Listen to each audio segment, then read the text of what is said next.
Salut les amis, j'espère que vous allez bien. Aujourd'hui, je suis là pour vous parler des pensées négatives. Je vais pas trop et m'étaler dans le sujet, mais je vais juste un peu vous parler des pensées négatives. Mais avant tout, c'est quoi une pensée négative? Eh bien, les pensées négatives, c'est comme des graines de doute et de peur, de découragement que l'ennemi vient déposer en nous. Ça peut venir de notre chair, de nous-mêmes. Ça peut venir des blessures, tout comme ça peut aussi venir de l'ennemi. Maintenant, comment faire face à ces pensées négatives? Alors, je suis là pour vous apporter 4 méthodes qui peuvent vous aider à y faire face. Numéro 1, apprendre à les reconnaître. Il est important d'apprendre à reconnaître les pensées négatives. Les pensées négatives qui viennent de vous, qui viennent de votre chair, qui viennent de vos blessures, qui viennent de l'ennemi, du diable, et les pensées positives qui viennent de Dieu. C'est très important d'apprendre à discerner les pensées négatives et les pensées positives, celles qui viennent de Dieu et celles qui viennent du diable. C'est très important. Numéro 2, apprenez à les confronter avec la parole. Comment vous allez faire ça?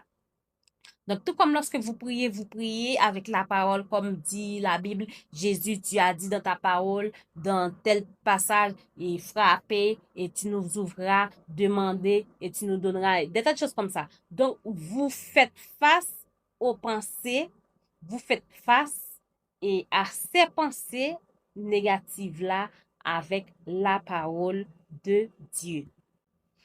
Par exemple, dans 2 Corinthiens, la Bible dit dans 2 Corinthiens 10, verset 5, nous amenons toute pensée captive à l'obéissance de Dieu. Alors, toutes les pensées, les mauvaises pensées que vous avez dans votre tête, vous les confrontez avec la parole. Vous dites la Bible dit, vous demandez à Dieu son aide. Vous n'acceptez pas les pensées négatives. C'est très important.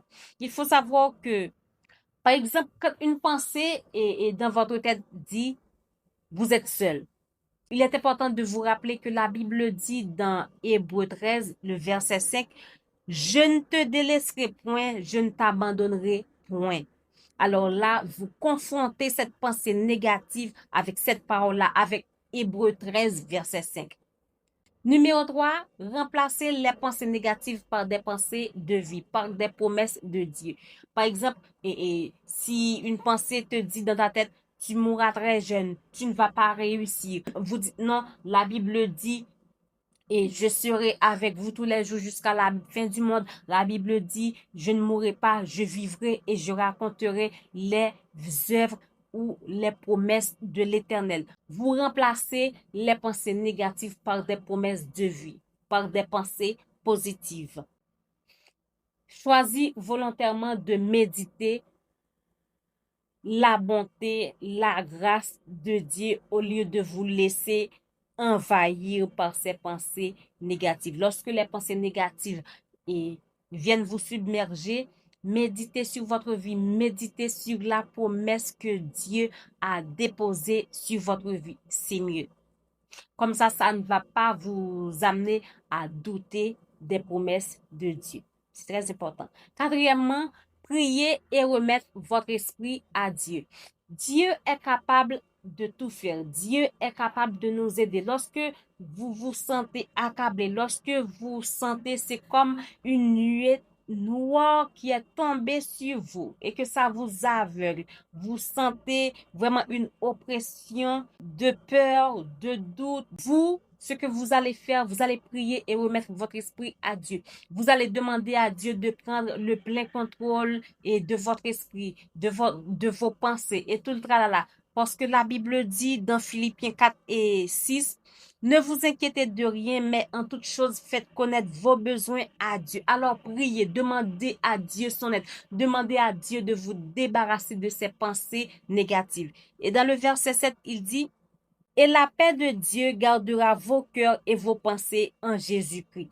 La paix de Dieu gardera vos cœurs. Parce que c'est de l'abondance du cœur et que ces pensées viennent. Donc la paix de Dieu va garder vos cœurs et aussi vos pensées.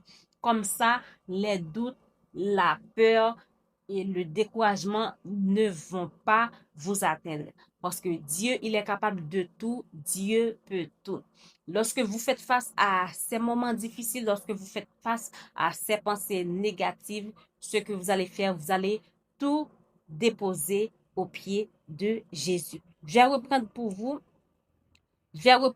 vous les 4 méthodes pour vaincre les pensées négatives, les reconnaître, les confronter avec la parole, les remplacer par des pensées de vie et pour finir, prier et remettre votre esprit entre les mains de Dieu.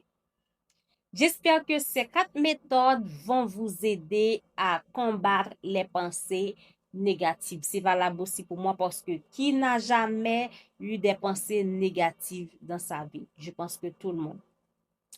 D'ici là, je vous dis à la prochaine pour une nouvelle vidéo. Soyez richement bénis. Bye bye.